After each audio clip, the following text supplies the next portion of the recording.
Hi hello അസ്സാമു അലൈക്കും welcome back to our channel. പുതിയൊരു വീഡിയോയിലേക്ക് എല്ലാ കൂട്ടുകാർക്കും സ്വാഗതം. അപ്പോൾ എന്തൊക്കെ എല്ലാവരും വിശേഷം? എല്ലാവർക്കും സുഖമാണെന്ന് വിചാരിക്കുകയാണ്. അൽഹംദുലില്ലാ ഞങ്ങൾക്കും സുഖമാണ് കേട്ടോ. അപ്പോൾ ഇന്നത്തെ നമ്മളെ വീഡിയോ ഇന്ന് ചെറിയൊരു വീഡിയോ ആണ്. ഇന്ന് ഞാനൊരു പാലപ്പത്തിൻ്റെ റെസിപ്പി കാണിക്കുന്നുണ്ട് കേട്ടോ. ഇത് ഇൻസ്റ്റൻറ്റ് പാലപ്പ മിക്സ് ആണ്. ഞാൻ ഇന്നാൾ മാവേലി സ്റ്റോറിൽ നിന്ന് സാധനങ്ങളൊക്കെ വാങ്ങിച്ചപ്പോൾ കാണിച്ചിട്ടുണ്ടായിരുന്നല്ലോ ഈ പാലപ്പ മിക്സിൻ്റെ ഒരു പാക്കറ്റ് വാങ്ങിയിട്ടുണ്ട് എന്നുള്ളത്. അപ്പോൾ അത് വെച്ചിട്ടാണ് കേട്ടോ ഒന്ന് ഞാൻ പാലപ്പം ഉണ്ടാക്കുന്നത്. എളുപ്പമാണ് കേട്ടോ അത് ഉണ്ടാക്കാൻ. ഇൻസ്റ്റൻ്റ് ആയിട്ട് തന്നെ ഉണ്ടാക്കിയെടുക്കാൻ പറ്റും. മാവ് റെസ്റ്റ് ചെയ്യാനൊന്നും ഒരുപാട് സമയമൊന്നും വെക്കേണ്ട ആവശ്യമില്ല. അപ്പോൾ ഇതാ ഞാനിവിടെ ഈ ഇൻസ്റ്റൻറ്റ് പാലപ്പം മിക്സ് ഒരു പാത്രത്തേക്ക് ഒരു 2-3 സ്പൂൺ ഇട്ട് കൊടുത്തിട്ടുണ്ട് കേട്ടോ. 3 സ്പൂണൊക്കെ മതി. പിന്നെ അതിലേക്ക് ഒരു 1/2 കപ്പ് വെള്ളം ഒഴിച്ച് നല്ലോണം ഒന്ന് മിക്സ് ചെയ്തെടുക്കുന്നുണ്ട്. കട്ട കട്ടയൊക്കെ ഒന്ന് ഉടച്ചു കൊടുക്കുക കേട്ടോ. എന്നിട്ട് നമുക്ക് അടുപ്പത്ത് വെച്ചിട്ട് ഇത് കുറുക്കിയെടുക്കുക.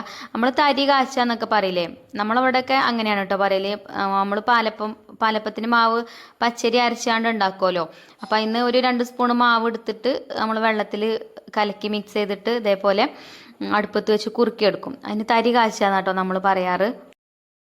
ചില ആൾക്കാർ കപ്പി കാച്ചുകയെന്ന് പറയും. അപ്പോൾ മനസ്സിലാവാൻ വേണ്ടിയിട്ടാട്ടോ അങ്ങനെയൊക്കെ പറയണത്. അപ്പോൾ ഇത് ഞാനിങ്ങനെ അടുപ്പത്ത് വെച്ച് കുറുക്കിയെടുക്കുന്നുണ്ട്. നല്ലോണം വേവിച്ചെടുക്കണം.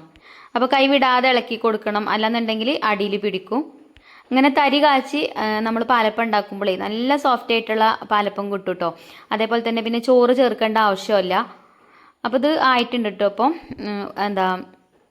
പൊടിയൊക്കെ വെന്ത് വന്നിട്ടുണ്ട്. അപ്പോൾ ഞാൻ ഫ്ലെയിം ഓഫാക്കി കൊടുത്തു. ഇനി അതൊന്ന് ചൂടാറി കിട്ടണം കേട്ടോ. അപ്പോൾ അതൊന്ന് തണുത്ത് വരട്ടെ. അപ്പോൾ തന്നെ നമുക്ക് ബാക്കിയുള്ള കാര്യങ്ങളൊക്കെ നോക്കാം.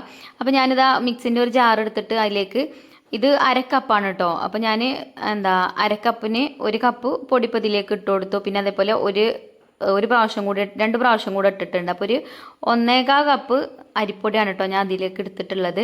പിന്നെ ഒരു 3 സ്പൂൺ ഇപ്പം നമ്മൾ അരി കുറുക്കിയെടുത്തും ചെയ്തല്ലോ, തരി കാച്ചിയെടുത്തും ചെയ്തല്ലോ. അപ്പോൾ അതും ഉണ്ടാവുമല്ലോ. അപ്പോൾ ഒരു 2 കപ്പ് അരിപ്പൊടി ഉണ്ടാവും കേട്ടോ ടോട്ടല്.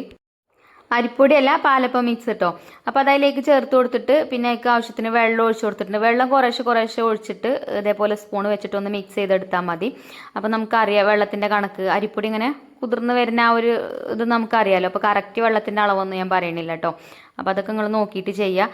നിങ്ങൾ എടുക്കണ പൊടിക്കനുസരിച്ചിട്ടല്ലേ വെള്ളം ഒഴിച്ച് കൊടുക്കേണ്ടി വരിക.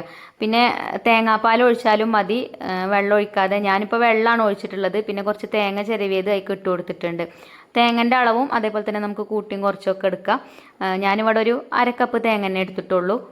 അതിലേറെ കൂടുതൽ ചേർക്കണമെങ്കിൽ കൂടുതൽ ചേർക്കുക. പിന്നെ ഞാൻ നേരത്തെ പറഞ്ഞ പോലെ തേങ്ങ ഇതേപോലെ ചിരവി ചേർക്കണം എന്നില്ല, തേങ്ങാപ്പാൽ ചേർത്താലും മതി. പിന്നെ നമ്മൾ നേരത്തെ കുറുക്കി വെച്ച അരിപ്പൊടി ഉണ്ടല്ലോ, തരി കാച്ചി വെച്ചത്, അതിപ്പോൾ ചൂടാറിയിട്ടുണ്ട്. അതും ഇനി മിക്സിൻ്റെ ജാറിലേക്ക് ഇട്ട് കൊടുക്കുകയാണ് കേട്ടോ. ഇനി ഇതിലേക്ക് ചോറൊന്നും ചേർക്കേണ്ട ആവശ്യമില്ല കേട്ടോ. ഈ തരി കാച്ചിയതും കൂടെ ചേർത്തിട്ട് പിന്നെ നമുക്ക് 1 സ്പൂൺ പഞ്ചസാര ചേർത്ത് കൊടുക്കാം. പിന്നെ ഉപ്പും ചേർത്ത് കൊടുത്തിട്ടുണ്ട്. പഞ്ചസാര അതേപോലെ മധുരത്തിനനുസരിച്ചിട്ട് ചേർത്ത് കൊടുക്കുക. കൂടുതൽ മധുരം വേണം അപ്പത്തിനെന്നുണ്ടെങ്കിൽ കൂടുതൽ ചേർക്കുക. ഞാൻ 1 സ്പൂണേ ചേർത്തിട്ടുള്ളൂ. പിന്നെ ഞാൻ കുറച്ച് ഈസ്റ്റും കൂടെ ചേർത്തിട്ടുണ്ട്.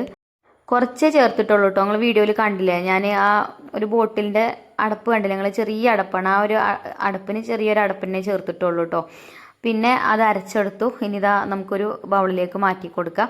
അപ്പോൾ മാവ് ഇവിടെ ആയിട്ടുണ്ട്. ഇനി നമുക്കിതൊന്ന് കുറച്ച് സമയം ഒന്ന് അടച്ചു വെക്കാം. കറി ഉണ്ടാക്കുന്ന സമയം കേട്ടോ. അപ്പോൾ ഇന്ന് എനിക്ക് ജോലിക്ക് പോവേണ്ടതുണ്ട്. അപ്പോൾ പിന്നെ ഞാൻ ബ്രേക്ക്ഫാസ്റ്റിനുള്ള മാവൊക്കെ റെഡിയാക്കി വെച്ച് പിന്നെ നമുക്ക് ചോറും കൂട്ടാനൊക്കെ ഇതിൻ്റെ ഇടയിൽ റെഡിയാക്കണം.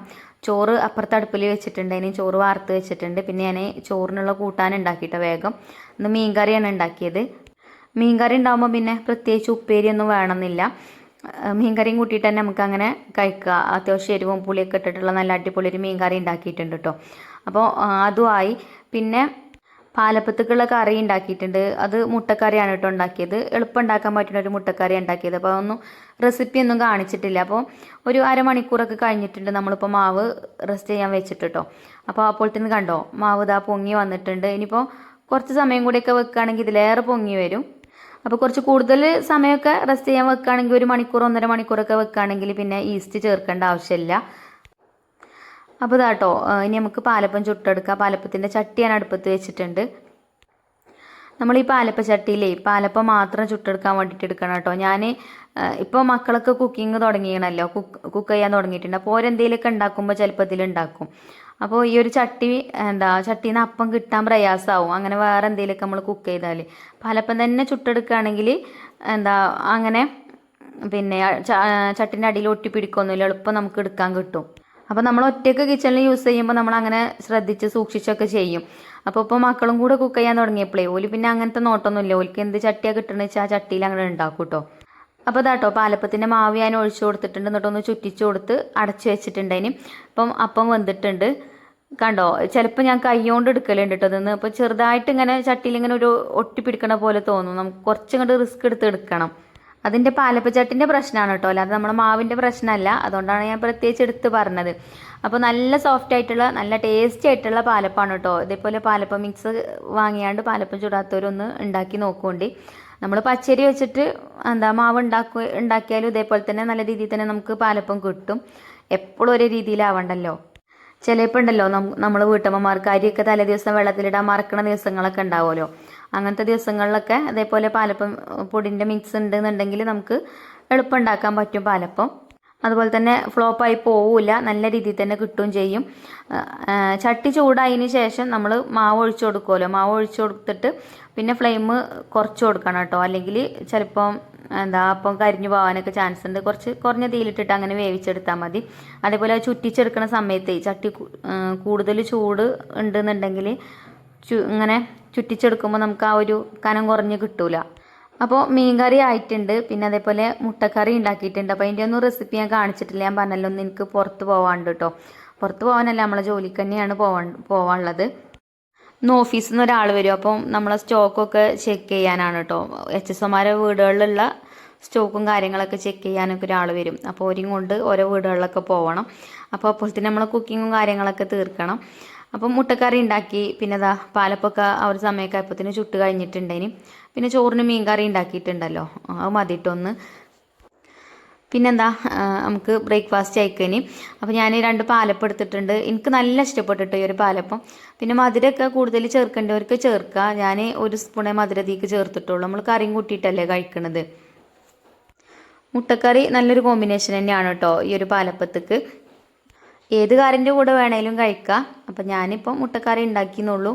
മുട്ടയും കിഴങ്ങും ഒക്കെ വെച്ചാണ്ട് ഉണ്ടാക്കിയതാട്ടോ. കിഴങ്ങ്, തക്കാളി, പിന്നെ അതേപോലെ സവാള ഒക്കെ വഴറ്റിയാണ്ട് അങ്ങനെ ഉണ്ടാക്കിയ കറിയാട്ടോ. അങ്ങനെ ബ്രേക്ക്ഫാസ്റ്റ് ഒക്കെ കഴിച്ചു. പിന്നെ മഞ്ജുമോൾക്ക് സ്കൂൾ കൊണ്ടുപോകാൻ വേണ്ടിയിട്ട് ചോറിന് കൂട്ടാനുണ്ടാക്കി. അത് ഉള്ളി കൂട്ടാനാണ് കേട്ടോ ഉണ്ടാക്കിയത്. ഉള്ളി മുട്ടയൊക്കെ വറുത്തുണ്ടാക്കുമല്ലോ അങ്ങനെ. അപ്പം ഇനി ഓക്കുള്ള ചോറ് പാത്രത്തിലാക്കി കൊടുക്കുകയാണ്. അപ്പോൾ ആദ്യമൊക്കെ ലഞ്ച് ബോക്സൊക്കെ നല്ല നല്ല റെസിപ്പീസൊക്കെ ഉണ്ടാക്കി ഇങ്ങനെ വീഡിയോയിൽ കാണിച്ചിനി. ഇപ്പം ഒന്നാമത് വീഡിയോ എടുക്കാൻ സമയം കിട്ടണില്ല. അപ്പോൾ ഒന്നാമത് അതാണ് കേട്ടോ. അപ്പോൾ ഇങ്ങനെ തട്ടിക്കൂട്ട് പരിപാടിയൊക്കെയാണ് ഇപ്പോൾ നടക്കുന്നത്. അപ്പം മഞ്ജുമോക്കുള്ള ചോറാക്കി കൊടുത്തു, ഓൾക്കുള്ള കൂട്ടാനും ആക്കി കൊടുത്തിട്ടുണ്ട്. പിന്നെ ഐഫക്കുട്ടി റിച്ചൊന്നും അങ്ങനെ ചോറൊന്നും കൊണ്ടുപോകില്ല കേട്ടോ, ഓൾക്ക് ഓരോ സ്കൂളിലുണ്ട് ചോറ്. അപ്പോൾ മഞ്ജുമോൾക്കുള്ള ചോറാക്കി. പിന്നെ ഞാൻ ഉണ്ടാക്കിയ ഉള്ളിക്കൂട്ടാനും ഇട്ട് കൊടുത്തു. പിന്നെ ഇപ്പം മുട്ടക്കറി ഉണ്ടാക്കിനല്ലോ, അതിനൊരു കഷ്ണം മുട്ടയെടുത്ത് വെച്ച് കൊടുത്തിട്ടുണ്ട് കേട്ടോ. അങ്ങനെ ഓളെ ചോറൊക്കെ ആക്കി. പിന്നെ പല വിശേഷങ്ങൾ കുറേ കൂട്ടുകാർ ചോദിച്ചിട്ടുണ്ടായിന് കേട്ടോ. അപ്പോൾ ഇന്നലത്തെ വീഡിയോയിൽ പറയുമെന്ന് വിചാരിച്ചു എന്നൊക്കെ പറഞ്ഞിട്ടുണ്ടായിന്. അപ്പോൾ ഉപ്പാൻ്റെ റിസൾട്ട് കിട്ടിയിട്ടുണ്ട്. ഞാനും ചിഞ്ചുമോളും പോയിട്ട് MES ഹോസ്പിറ്റലിലല്ലേനോ നമ്മൾ ടെസ്റ്റ് എടുത്തിനത്. അപ്പോൾ ഒരു ബയോപ്സിൻ്റെ ടെസ്റ്റും കാര്യങ്ങളൊക്കെ വന്നിട്ടുണ്ടായിന്. അപ്പോൾ അതൊക്കെ കിട്ടി. ഇനിയിപ്പോൾ പറഞ്ഞിട്ടുള്ളത് കീമോ സ്റ്റാർട്ട് ചെയ്യണമെന്നാണ്. ഇപ്പം അസുഖത്തിൻ്റെ പേരൊക്കെ മാറിയിട്ടുണ്ട്. ഇതിപ്പോൾ ഒരു ബെഡ് വാങ്ങിയതേന് കേട്ടോ. അപ്പോൾ അതിൻ്റെ കട്ടിൽ കണ്ടില്ലേ, ചെറിയ കട്ടിൽ, ഈ പഞ്ചായത്തിൽ നിന്ന് കിട്ടിയ കട്ടിലാട്ടോ. അപ്പോൾ അതിന്മേൽ ബ്ലാങ്കറ്റ് വിരിച്ചിട്ടാണ് ഇപ്പോൾ കിടക്കൽ. ഇപ്പം ഇങ്ങനെ എപ്പോഴും കിടക്കലും ഇരിക്കലും ആയിട്ടേ എല്ലൊക്കെ കുത്തണുണ്ട് പറഞ്ഞിനി. അപ്പോൾ അങ്ങനെ ചെറിയൊരു ബെഡ് വാങ്ങിയത് കേട്ടോ. അതിന്മേക്ക് പാകത്തെ അകത്ത് വേറെ കട്ടിലും ബെഡൊക്കെ ഉണ്ട് റൂമിൽ. അപ്പോൾ ഇപ്പോൾ അവിടെയൊന്നും കിടക്കൂല കേട്ടോ. അപ്പോൾ അവിടെ ആ ഒരു ഹാളിലാണ് കിടക്കുക. ഒരു ചെറിയ കട്ടിലുണ്ടല്ലോ അതുമല്ലാട്ടോ കിടക്കുക. അപ്പോൾ ഞാൻ ജസ്റ്റ് വീഡിയോയിലൊന്ന് കാണിച്ചതാണ് പല വിശേഷങ്ങൾ പറഞ്ഞപ്പോൾ. അങ്ങനെ പല റിസൾട്ടൊക്കെ കിട്ടിയപ്പോൾ പിന്നെ കീമോ സ്റ്റാർട്ട് ചെയ്യാനാട്ടോ അവർ പറഞ്ഞത്. അപ്പോൾ നമ്മളിവിടെ നിലമ്പൂർ ഡോക്ടറെ കാണിച്ചിട്ടുണ്ടേനും. അപ്പോൾ ഇനി വെള്ളിയാഴ്ച കൊണ്ട് ചെല്ലാൻ പറഞ്ഞിട്ടുണ്ട് കീമോ ചെയ്യാൻ വേണ്ടിയിട്ട്. അപ്പോൾ അസുഖത്തിൻ്റെ പേരൊക്കെ ഇപ്പോൾ മാറിയിട്ടുണ്ട്. അപ്പോൾ എന്തായാലും എല്ലാവരും ദുആയിലൊക്കെ ഉൾപ്പെടുത്തുക. ഇപ്പോൾ ഇപ്പക്ക് വലിയ കുഴപ്പമൊന്നുമില്ല, ചുമ ഉണ്ട്, അല്ലാത്ത പ്രശ്നങ്ങളൊന്നും വല്ലാതല്ല കേട്ടോ. പിന്നെ ആവി ഇങ്ങനെ പിടിപ്പിച്ചിട്ടുണ്ട്. അപ്പോൾ ഇതൊക്കെയാണ് പല വിശേഷങ്ങൾ ചോദിക്കുന്ന ഒരുപാട് കൂട്ടുകാരുണ്ട്. അപ്പോൾ അതുകൊണ്ട് പറഞ്ഞതാണ് കേട്ടോ. അപ്പോൾ ഇന്നത്തെ വീഡിയോ ഇത്ര തന്നെ ഉള്ളൂ. ഇനി ഇൻഷാ അല്ലാഹ് നല്ലൊരു വീഡിയോ ആയിട്ട് നമുക്ക് നാളെ കാണാം. Thank you for watching.